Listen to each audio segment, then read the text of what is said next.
মসজিদের মধ্যে জুমার নামাজ আদায় করতে আসার তৌফিক দান করলেন। এই জন্য আমার সকলের দিক থেকে শুকর গুজার করি, আলহামদুলিল্লাহ। ভাই আপনি মসজিদে এমনি আসতে পারেনি, আল্লাহ রাব্বুল আলামিন নিয়ে আসতেন। আল্লাহ রাব্বুল আলামিন যাকে ভালোবাসেন, যাকে মহব্বত করেন, সেই নিয়ে কামত করতে পারে। তাছাড়া নিয়ে কামত করা সম্ভব না। দেখবেন একই চার দোকানে বসে 10 জন একসঙ্গে চা খাইতেছে, আজান বছরে তার মধ্যে থেকে একজন বা দুজন উঠে চলে আসে, আর আপনি ওখানে বসেই থাকেন। তাহলে যে দুজনকে উঠে আসলো তারা কিসের জন্য আসলো, কোন কারণে আসলো? তাহলে তাদের ভিতরে আল্লাহ পাকের মহব্বতটা বেশি, আল্লাহ পাকের ভয় বেশি। এই জন্য তারা আল্লাহ পাকের মহব্বতে তারা উঠে চলে আসে। তারা হলে দেখবে বাবা দাড়ি চাষতে চাষতে জিন্দগি বরবাদ করে ফেলেছে, কিন্তু সন্তান বাজে হওয়ার পর যখন দাড়ি গজাইছে একবার দাড়িতে ফুল লাগাই আছে না।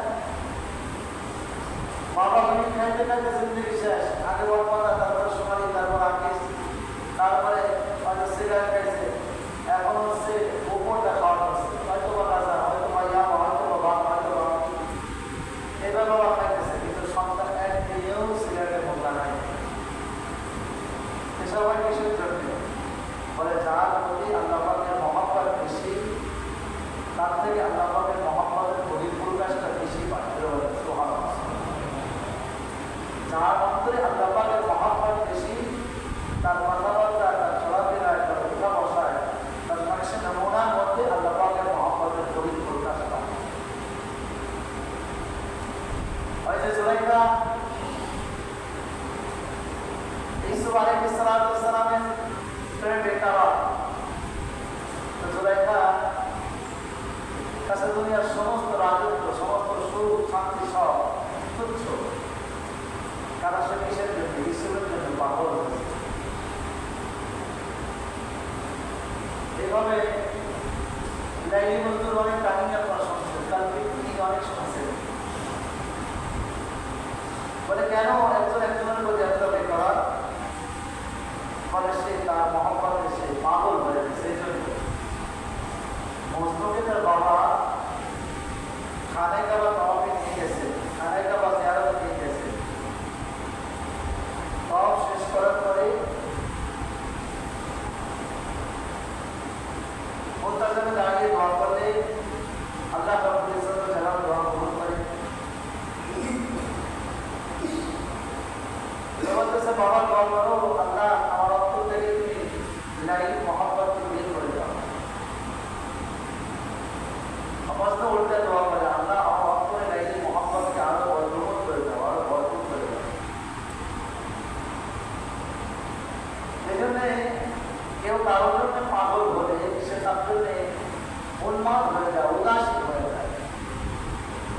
আর একদিন তো এক কুকুরকে কামড়ায় চুমা দেওয়া শুরু করছে, কুকুরের পা ধরতে। বলে কেন এই কুকুরটার পা ধরতে চুমা? বলে এই কুকুর তো আমার লাইলির বাড়ির আশেপাশে ঘোরাঘুরি করে, হইতে পারে আমার লাইলির পাও যেখানে পড়ছে, কুকুরের পাও সেখানে পড়ছে, এই জন্য কুকুরকে চুমাই না, আমি আমার লাইলিতে চুমাই। এই জন্য আল্লাহ রাব্বুল ইজ্জত যারা বলে ওয়াল্লাযীনা আমানু আশাদ্দু হুব্বান লিল্লাহ, আর যারা ঈমানদার, যারা মুমিন, তারা আমি মাওলাকে বেশি ভালোবাসে। সুবহানাল্লাহ। যারা ঈমানদার, যারা মুমিন, ওয়াল্লাযীনা আমানু আশাদ্দু হুব্বান লিল্লাহ, আমি মাওলাকে বেশি ভালোবাসি। এই যে হজে যাওয়া, হজের আমল করা, এটা মাওলা পাকের ভালোবাসার বহিঃপ্রকাশ। এটা এমনি হয় না। যার ভিতরে যত বেশি টান থাকবে, খানায় খাওয়া, যার ভিতরে মাওলা পাকের যত বেশি মহব্বত থাকবে, যার ভিতরে যত বেশি মাওলা পাকের প্রতি ভালোবাসা থাকবে, তার দ্বারাই এটা সম্ভব। তাছাড়া এমনি সম্ভব না। আপনার মান আছে, আপনি মনে করবেন যে আমি হজ করতে যেতে পারবো। আপনার টাকা আছে, আপনি মনে করবেন যে আমি হজ করতে পারবো। আদায় না, মাওলা পাকের টান আপনার ভিতরে কত, মাওলা পাকের ভালোবাসা আপনার ভিতরে কত, মাওলা পাকের প্রতি মহব্বত কত আপনার ভিতরে।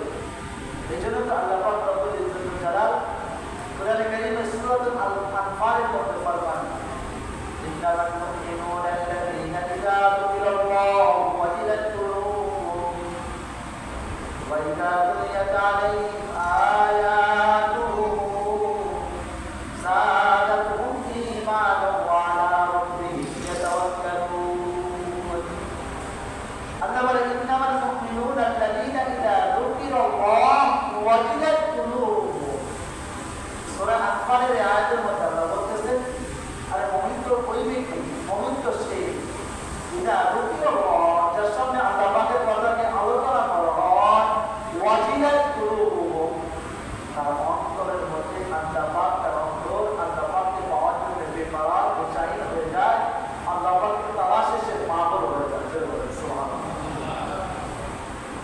হযরত মুহাম্মদ আমরা তো মুমিন দাবি করি অনেকেই ইমানদার দাবি করি অনেকেই মুমিন এত সম্ভব না এত সহজ না তারা হলে ফজরের মুসল্লি কয়জন জোহরের মুসল্লি কয়জন আসরের মুসল্লি কয়জন মাগরিবের মুসল্লি কয়জন জুমার মুসল্লি কয়জন কথা বলেন আল্লাহ পাকের নাম হয়েছে আল্লাহ পাকের আলোচনা হয়েছে তো মুমিন পাগল হয়ে যাবে মাওলানা পাক পাওয়ার জন্য মাওলানা পাকের দিদার লাভ করার জন্য মাওলানা পাকের জন্য মুমিন বেকার বেচাইন হয়ে যাবে ওই আমার বাবু ওই আমার মাসুদ সেটা দেখাইছেন তো হযরত ইব্রাহিম আলাইহিস সালাতু ওয়াস সালাম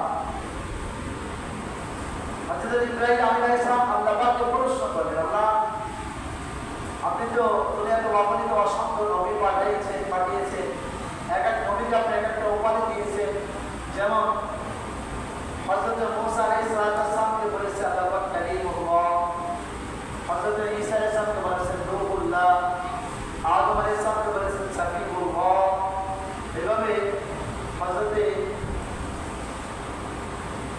এক এক নবীকে আল্লাহ পাক এক একটা উপাধি দিয়েছে তো হযরত ইব্রাহিম আলাইহিস সালামকে আল্লাহ পাক উপাধি দেন খলিলুল্লাহ খলিল মানে বন্ধু আল্লাহ পাকের দোস্ত সুবহানাল্লাহ আল্লাহ আপনি ইব্রাহিমকে খাস উপাধি দিলেন খলিলুল্লাহ কারণ কি আল্লাহ পাক রব্বুল ইজ্জতুল জালাল বলেন যে আমার বন্ধুকে আমি কম বেশি 160টা পরীক্ষা নিয়েছি তার মধ্যে 60টা পরীক্ষা ছিল বড় 100টা পরীক্ষা ছিল ছোট আর প্রত্যেকটা পরীক্ষার মধ্যে আমার ইব্রাহিম যত মার্ক পাওয়া দরকার তার চেয়ে বেশি মার্ক পেয়ে পাস করেছে 90টা পাওয়া দরকার তার চেয়ে বেশি নম্বর পেয়ে আমার ইব্রাহিম পাস করছে এই জন্য আমি ইব্রাহিমকে খালিল বলে ডাকছি আল্লাহু আকবার বলেন ইব্রাহিম খলিলুল্লাহ দেখো অনেক পরীক্ষা হক কথা বলতে গিয়ে দিনের কথা বলতে গিয়ে মূর্তির বিরুদ্ধে কথা বলতে গিয়ে ইব্রাহিম আগুনে জ্বলতে কথা বলে ইব্রাহিমকে তো আপোষ করতে পারতো না একটু আঘাত করতে পারতো না একটু কথা ঘুরে ঘেরাই করতে পারতো না এই সমাজেও কিছু আগে বলা তারা মাসদ এই সমাজেও কিছু লোক তারা মাসদ কারণ হক কথা বলতে গেলে তারা মাসদ তাদের পক্ষে কেউ নেয় আপনি এমন এমন লোকে এমন এমন কথা বলে যার জিন্দগি পুরোটাই মনে করেন অন্যায় অবৈধ কাজ চলছে তারপরেও সে একজন লোক তিনি এমন মন্তব্য করে যে আপনি চিন্তা করে করবেন না আর জীবনটাই চলতেছে অবৈধ পথের চিন্তা অবৈধ বলে তার চলাফেরা অন্যায় অত্যাচার অবিচার তারপরেও সে এমন এমন কথা বলবে যে সেটা আপনি কল্পনা করবেন ইব্রাহিম আলাইহিস সালাম তো হক কথা বলতে আমরা আগুনে করতে হয়েছে আপনি সমাজে হক কথা বলবেন দেখবেন আপনার বাবা আপনার সঙ্গে নাই আপনার গোষ্ঠী খ্যাতি আপনার সঙ্গে নাই আপনার আপনজন আপনার সঙ্গে নাই আপনার কেউ আপনার সঙ্গে থাকবে না ইব্রাহিম আলাইহিস সালাম বলে সেরকম এরকম হয়েছিল কেউ সঙ্গে না কেউ সাথী না এমনকি বাবাও সে চরম কাজ ধরে ঘোরাইয়ে ইব্রাহিমকে আগুনে ফেলতে চেষ্টা করতেছে আল্লাহ পাক রব্বুল ইজ্জতুল জালাল এরকম কঠিন পরীক্ষা দিয়েছে সেই ইব্রাহিমের উত্তরসূরি যারা হবে সেই ইব্রাহিমের উত্তরসূরি যারা হবে সেই ইব্রাহিমের সন্তান বলে যারা দাবি করবে তাদের বেলা এরকম হবে আল্লাহ পাক রব্বুল ইজ্জতুল জালাল তার কারিমের মধ্যে বলেছে যারা মুমিন তাদের অভিভাবক হচ্ছেন মাত্র আল্লাহ। আল্লাহর কাফির না মাওলানা, আল্লাহর কাফির তাদের জন্য অভিভাবক নয়, তারা মাওলানা। যারা মুমিন, যারা ঈমানদার, তাদের মাওলা হলো একমাত্র আল্লাহ। এই আপনার কাছে থাকলো মানা থাকলো, এই আপনার পক্ষে থাকলো মানা থাকলো, এটা বড় বিষয় না। বড় বিষয় হলো আপনি ঈমানদার, আপনি মুমিন, আপনি ইব্রাহিমের সন্তান হতে গেলে অবশ্যই আপনাকে হক করতে হবে, অবশ্যই আপনাকে হক মতে চলতে হবে। বাদেরকে প্রশ্রয় দেওয়া যাবে না, সেটাকে সহক, সেটাকে হক মানতে হবে। তো ইব্রাহিম আলাইহিস সালাম এই হক প্রতিষ্ঠা করতে গিয়া আগুনে পড়ছে। এইভাবে ইব্রাহিম আলাইহিস সালামকে বড় বড় বড় পরীক্ষা দিয়েছে, আর প্রত্যেকটা পরীক্ষার মধ্যে ইব্রাহিম আলাইহিস সালাম পাস করছে। তো জিবরাইল আলাইহিস সালাম বলতেছে, আল্লাহ আমি একটা পরীক্ষা করতে চাই, দেখি আপনার ইব্রাহিম আপনার কতটা ভালোবাসে। আল্লাহ পাক রব্বুল আলামিন বলেন, তুমি একটা কোনো হাজারটা পরীক্ষা দিও, আমার ইব্রাহিম প্রত্যেকটা পরীক্ষার মধ্যে পাস করবে। চলে বলে সুবহানাল্লাহ। আল্লাহ পাকের প্রতি কেমন মহব্বত, কেমন টান, কেমন ভালোবাসা, এটা দেখার জন্য হযরত জিবরাইল আমিন আলাইহিস সালাম হযরত ইব্রাহিম আলাইহিস সালামের বাড়ির দরজার সামনে দাঁড়িয়ে জোরে আল্লাহু আল্লাহ বলে ডাকতেছে। আল্লাহু আকবার বলে, আল্লাহু আল্লাহ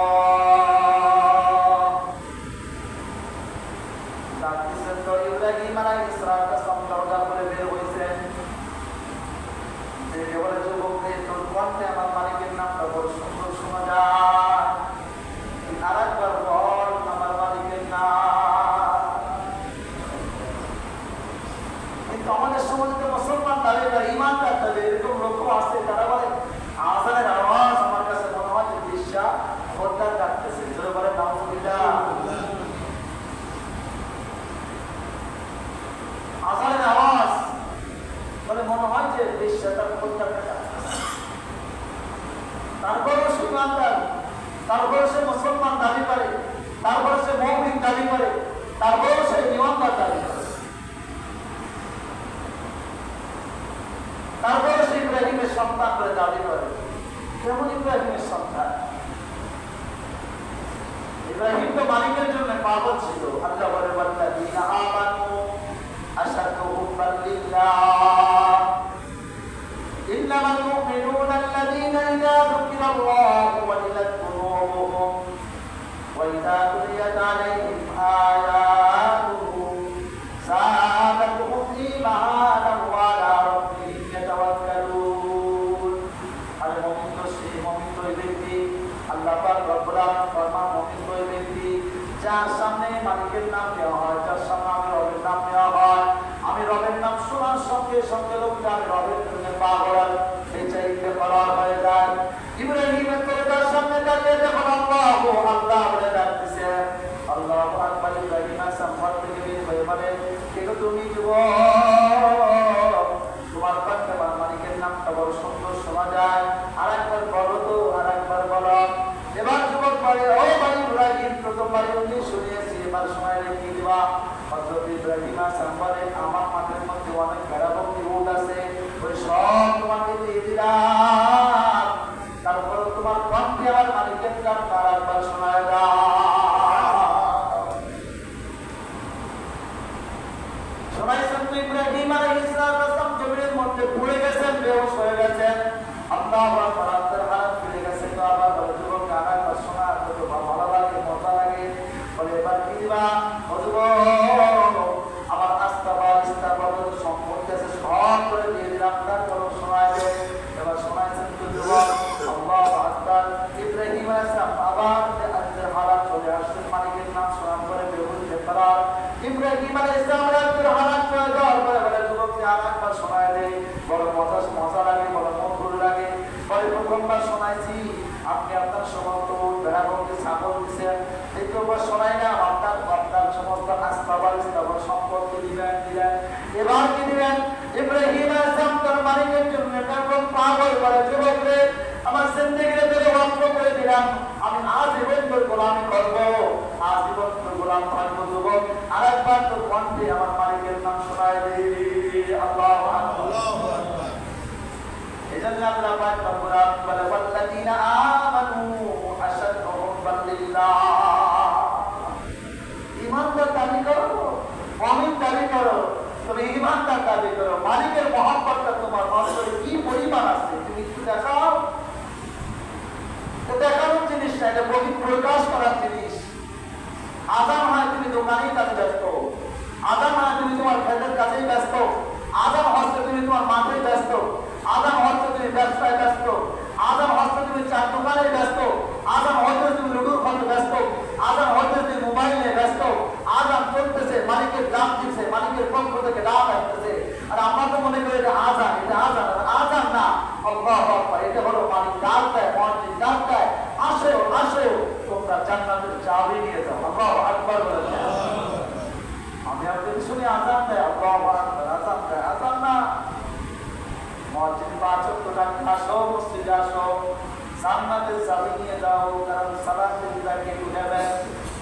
আসসালাতু মিফতাহুল জান্নাহ, আল্লাহর হাবিব ফরমান নামাজ হলো বেহেশতের চাবি। জোরে বলেন সুবহানাল্লাহ।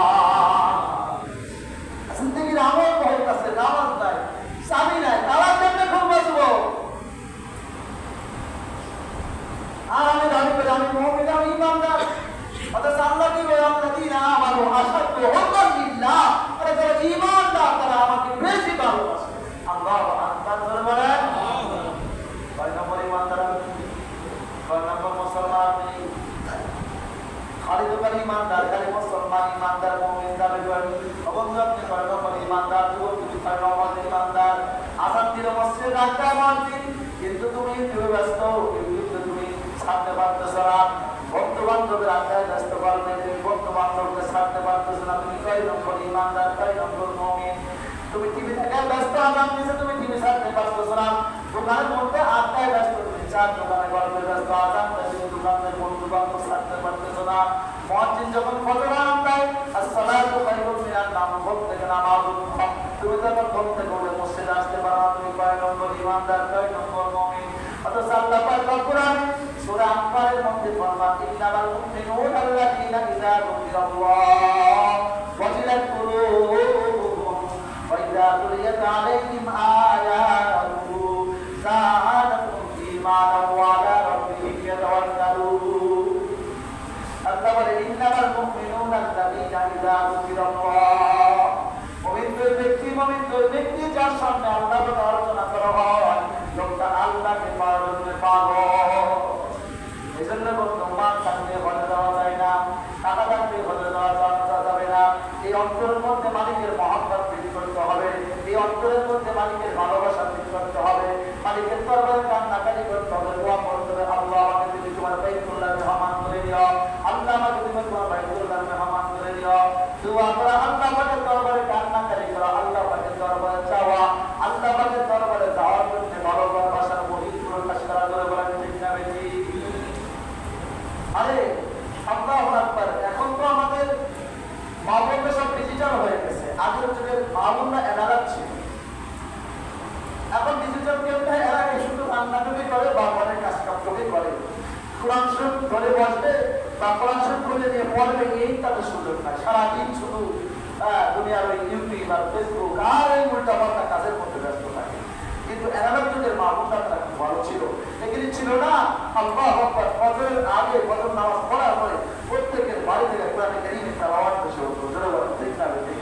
প্রত্যেক বাড়িতে মাকতব ছিল, প্রত্যেক বাড়ির উঠানে মাকতব ছিল, আমরা সেটা লেখাপড়া করেছি। এখন তো ডিজিটাল যুগে আমরা এসে সব হারিয়ে ফেলছি। আল্লাহর কোরআন থেকে আমরা দূরে চলে যাচ্ছি, আল্লাহর কোরআন থেকে আমরা বহু দূরে চলে যাইতেছি। শুনে রাখবেন, যত বেশি কোরআন থেকে দূরে চলে যাব, তত বেশি মুসিবত আমাদের উপর আসবে, তত বেশি বিপদ আমাদের উপর আসবে।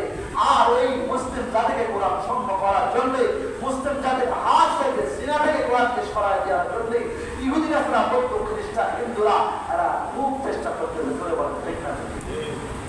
এরা খুব চেষ্টা করতেছে। আপনি মনে করেন না যে স্কুলগুলি চলতেছে, এটা আপনার সন্তানের জন্য ভালো হয়ে গেছে। আরো যত সিস্টেম আছে মনে করেন এটা আপনার সন্তানের জন্য ভালো, এই সন্তানটা কোরআন শূন্য হয়ে যাইতেছে।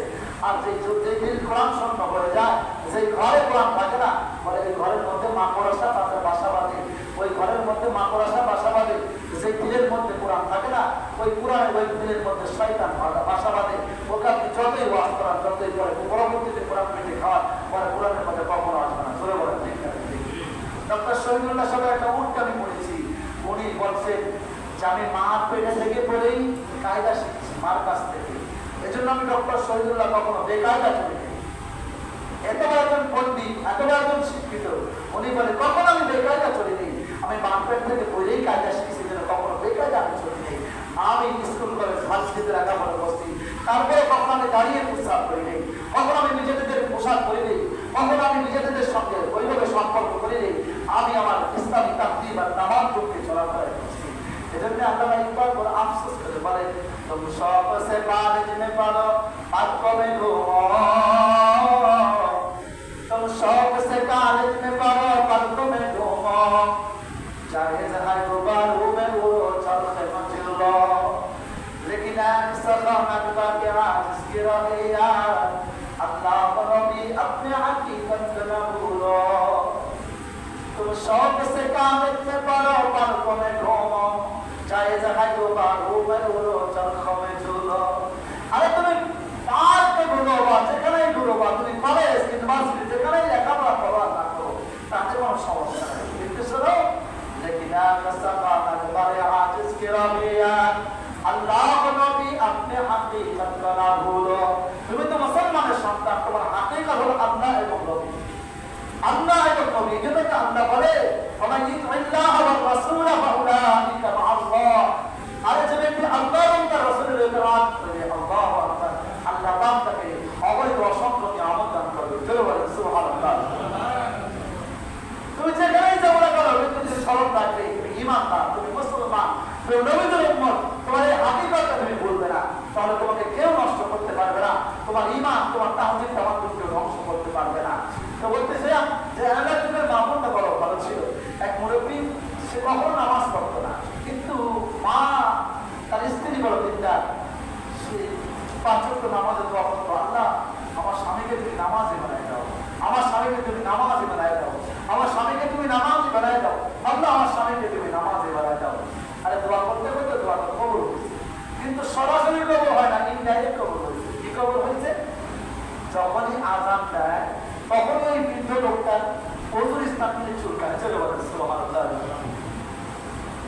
হাত চুলকায়, পাও চুলকায়, মুখ চুলকায়, মাথা চুলকায়, যেখানে ওযুর স্থান সেখানে চুলকায়। এখন বিবির কাছে গেছে, বিবির আযান দিলে খালি আমার এই যেখানে ওযুর অঙ্গ, এই হাতের মধ্যে চুলকায়, মুখের মধ্যে, পার মধ্যে চুলকায়, কি করা যায়? বিবি বড় দিনদার ছিলেন, বুঝে পাচ্ছেন না তো কাজ হইতেছে, আপনি ওযু করেন যে দেখেন কমে কিনা। আল্লাহু আকবার বলেন। ওযু করে দেখেন তো কমে কিনা। ওযু করছে, ওযু করে দেখেন খাইজেনি কমে গেছে। আল্লাহু আকবার বলেন। মা তো খুব ফৌজশরী মা, সরাসরি আমাদের কথা বলতে রাগ হয়ে যেতে পারে। আল্লাহু আকবার। আবার যখন যখন আযান হইতেছে তখন আবার চুলকানি শুরু হয়ে গেছে। এখন আর বিবির কাছে যাই না, নিজে দৌড়ে যায়, বদনায় পানি নিয়ে ওযু করা শুরু করছে। সুবহানাল্লাহ। আল্লাহু আকবার। একদিন চলে গেছে তো দ্বিতীয় দিন আবার যখন চুলকানি শুরু হয়েছে, ওযু করতেছে, বিবি গামছা নিয়ে যায়, নামাজের পাশে দাঁড়িয়ে আছে, বলে স্বামী গো, যদি ওযুটা করি ফেলছেন তাহলে মালিকের দরবার উঠতেছে লাগায় না। والذين آمنوا أشد حبا لله। ওই যেটুকু কইলেই ফেলছেন তো মালিককে তো সেটা দিয়ে দেন, সমস্যা কি? বিবির কথাটা ধরছে দিলের মধ্যে, ঘরের মধ্যে যায়, নামাজ বিছায় দিছে, নামাজ কেমনে পড়বে দেখায় দাও, বিবি দেখায় দেয়, এইভাবে রুকু করবেন, এইভাবে সিজদা করবেন, এইভাবে উঠবেন, এইভাবে বসবেন, এবং 2 বেলা নামাজ শেখাই দাও। 5 ওয়াক্ত নামাজ ঘরে পড়ার পরে এবার মজা লাগছে। আল্লাহ বলে যারা ঈমানদার, আল্লাহ বলে ওয়াল্লাযীনা জাহাদু ফীনা লানাহদিয়ান্নাহুম সুবুলানা ওয়া ইন্নাল্লাহা লামা'আল মুহসিনিন। ওয়াল্লাযীনা জাহাদু ফীনা, ওয়াল্লাযীনা জাহাদু ফীনা, যারা আমাকে পাওয়ার জন্য আমার রাস্তায় আমার উপরে চলতে চায়, আমি আল্লাহ রাব্বুল আলামিন তাদেরকে রাস্তা দেখায় দেয়। বন্ধুরে 5 ওয়াক্ত নামাজ ঘরে পড়া পরে মজা লেগে গেছে, এবার কামিলি ও তো যাই না, আমি মসজিদের মধ্যে চলে গেলাম, ফজর নামাজ মসজিদে জামাতের সঙ্গে পড়ছে, 5 ওয়াক্ত নামাজ জামাত মসজিদে পড়তেছে, পড়তে পড়তে মজা লেগে গেছে।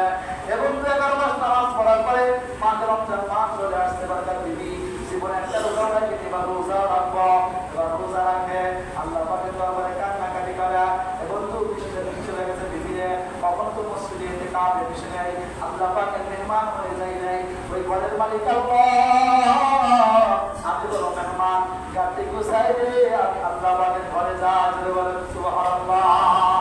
এবং তো গাড়ি নিয়ে মসজিদের মধ্যে চলে আসছে, এবার কাবিয়া বলে আল্লাহ, 11 মাস আমি তোমার ইবাদত করলাম, একটা মাস আমি না খেয়ে অনশন করলাম, সারাদিন না খেয়ে থাকলাম, তোমার পাওয়ার জন্য অনশন করলাম, তুমি কয় আল্লাহ তোমাকে পাওয়ার জন্য ঘরের মধ্যে, তোমার ঘরের মধ্যে মেহমান হয়ে গেছি, এবার তোমার পাচ্ছি না, মালিক তুমি কয়।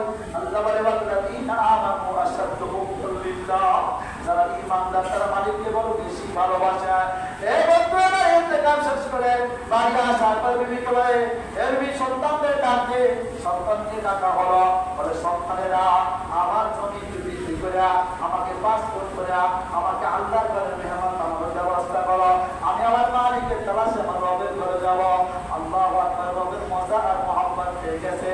এবার নিয়ে যখন রওনা হয়েছে, মালিকের ঘর যখন দেখছে, আল্লাহ বলে এখন পাগল বলে মালিক করে পাওয়ার জন্য আমি মরা লাগিয়ে বসছি, একটা কাপড় কার মধ্যে লাগাইছি আর একটা কাপড় বসছি, আর বলে লাব্বাইক আল্লাহুম্মা লাব্বাইক লাব্বাইক লা শারীকা লাক লাব্বাইক ইন্নাল হামদা ওয়ান নি'মাতা লাক ওয়াল মুলক। বারবার বলে মালিক যে আমি চিন্তা করতে হলে তোমার দরবারে হাজির, জোরে বলেন সুবহানাল্লাহ।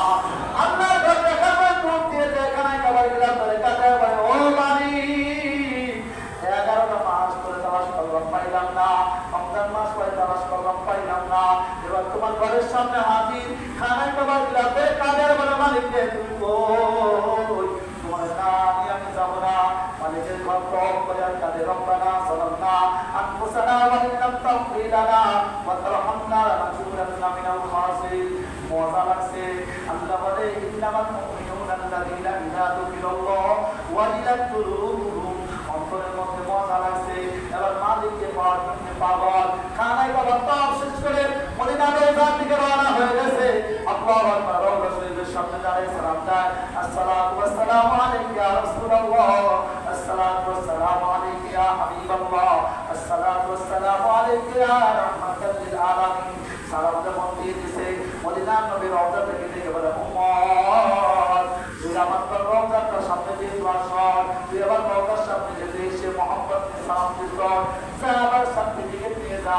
আল্লাহ রাব্বি ওয়াজাবাত লাহু শাফাআতি, যে আমার রওজা জিয়ারত করলো তার জন্য আমার সুপারিশ ওয়াজিব হয়ে গেল। জোরে বলেন সুবহানাল্লাহ। এজন্য বলতেছিলাম হজের মৌসুম দোস্ত, এমনি এমনি হজে যাওয়া যাবে না, মাল থাকতে হজে যাওয়া যায় না, টাকা থাকতে হজে যাওয়া যায় না। যার অন্তরে মাওলার মহাব্বত বেশি, যার অন্তরে মাওলা পাকের মহাব্বত বেশি, তার দ্বারা ইনকাম বেশি বেশি হয়। জোরে বলেন ঠিক না বেশি? আল্লাহ আমাদের কামল করা তৌফিক দান করেন।